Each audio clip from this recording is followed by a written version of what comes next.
Well, I'm sure you guys saw the video yesterday of us on the mini bike, or me on the mini bike. I tried. You know, bottom line was, it was a lot of fun. The parking lot still had a lot of sand in it. The problem with this bike is there's plenty of power, but it's geared totally wrong. Compared to everybody else, I'm starting off in second gear. You know what I mean? So by the time I got to the end of the straightaway, my motor was just starting to smooth out, if you want to word it like that. I probably had a good 15-20 miles an hour faster to go than that. So to do something like that, there has to be a gearing change. And I talked about that with my son anyway. I told him I'd rather have fun with it than, you know, do 55 miles an hour. So we talked about putting a jack shaft in underneath where the fuel tank would be. And basically what I would do there is the same size sprocket that's on the front clutch. I'd put it on the jack shaft and run the chain from the rear sprocket to that. I'd flip the clutch around, you run a second chain, and then that sprocket on the jack shaft I'd actually make bigger. I'd do some calculations. And then that sprocket I could change, you know, when need be for different applications. But that sprocket would be, you know, in the outer part of the jack shaft. And I could actually get a gear reduction and launch this thing like it should be doing. You know what I mean? This thing goes a couple of feet, the clutch locks, and you could feel every power stroke through the whole bike. Your teeth chatter. So I need to get a little gear reduction on that and have a little fun with it. But I think that's going to be the last event for this year anyway. So other than that, like I said, we had a blast. I mean, I had a blast. I don't know if anybody picked up which guy I was. You know, I was the only guy with the real helmet with the chin protector. Which I could say real helmet. The helmet's 23 years old. It's outdated. It's a Snell 85. That was the one I used to use when I used to race quads.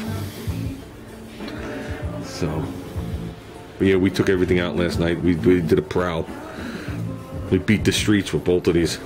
And we lost his air cleaner in the process. You see his air cleaner's gone.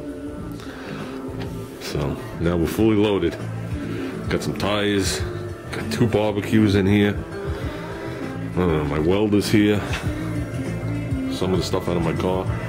The Concorde's full to the roof with stuff. I cleared out the side of my house.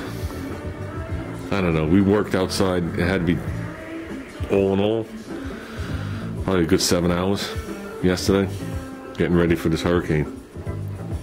So, and you know we got the generator going, which after reading the comments, I was reading that thing actually wrong.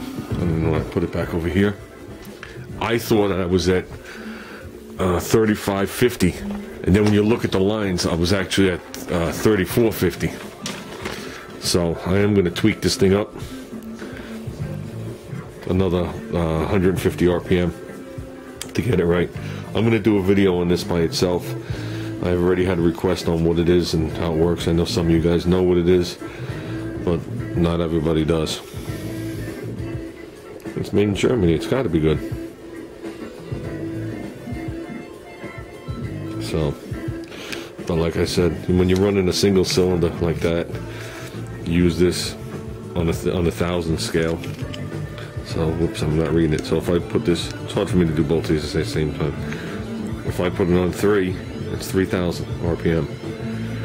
And basically how it's working is it works off a frequency. Okay, how I was taught to use this thing is, we had an SUV.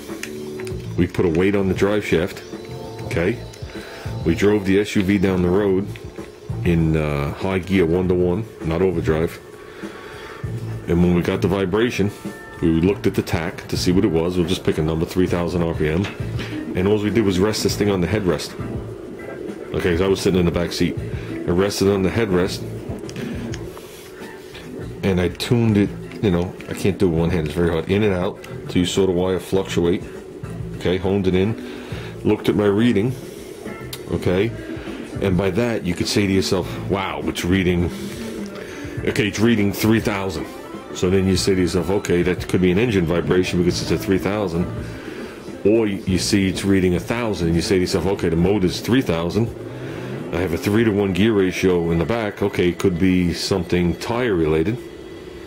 Okay, and you know what I mean? You have to know certain things about the vehicle, and that'll hone you in on where the vibration's coming from. It's pretty cool. I mean, it's time consuming. I'm sure there's quicker ways to do it. But, you know, everything has a vibration and a harmonic. So, but, yeah, we were able to nail that vibration right down on that drive shaft with it. So, and a lot of people, like I said, it says Briggs & Stratton on it, use this thing to set RPM. Diesel it works good on. You know, buddy has one of those 6-cylinder Cummins diesels, the original ones in the Dodge pickups.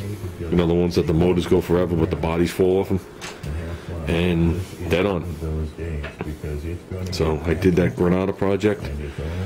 If you look back at my older ones, it's a Quest for 70 when I modified the 302 in my Granada with some 69 parts.